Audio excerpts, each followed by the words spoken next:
बीडच्या गेवराई तालुक्यातील माजी उपसरपंच गोविंद बर्गे यांच्या आत्महत्येनंतर एकच खळबळ माजली आहे।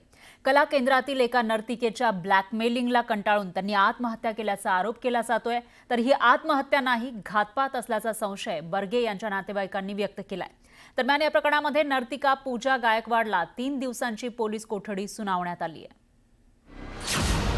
नर्तिकेचा नाद कोणी केला घात? माजी उपसरपंचांची आत्महत्या की हत्या? नर्तिका पोलिसांच्या पूजा गायकवाड, वय वर्ष 21। धाराशिवच्या एका कला केंद्रातील या नर्तिकेचे गेल्या 1.5 वर्षांपासून गेवराईचे माजी सरपंच गोविंद बर्गे यांच्याशी प्रेमसंबंध होते।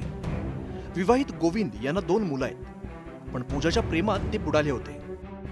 गेल्या 1.5 वर्षात गोविंद यांनी पूजाला सोन्या चांदीचे दागिने केले, 2.25 लाखांचा मोबाईल घेऊन दिला, वेळोवेळी पैसे पुरवले।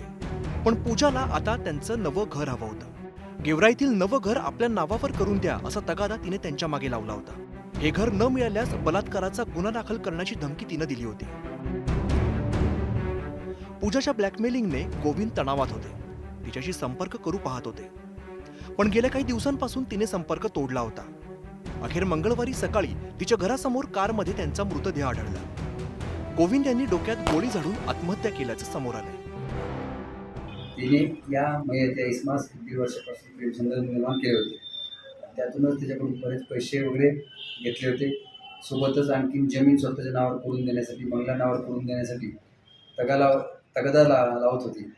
आणि हे पैसे जमीन नावावर करून नाही दिली तर मी आणखी बलात्काराचा गुन्हा दाखल करेल, तुझी बदनामी करेल, अशीही नातेवाईकांनी तक्रार दिली आहे। त्या अनुषंगाने त्या महिलेवर गुन्हा दाखल करण्यात आला आहे।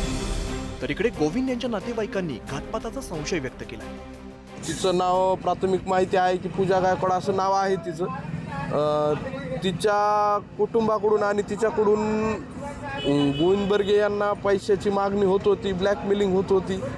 त्या कारणामुळं ह्या घटना घडल्या असाव्यात असं आम्हाला वाटतं।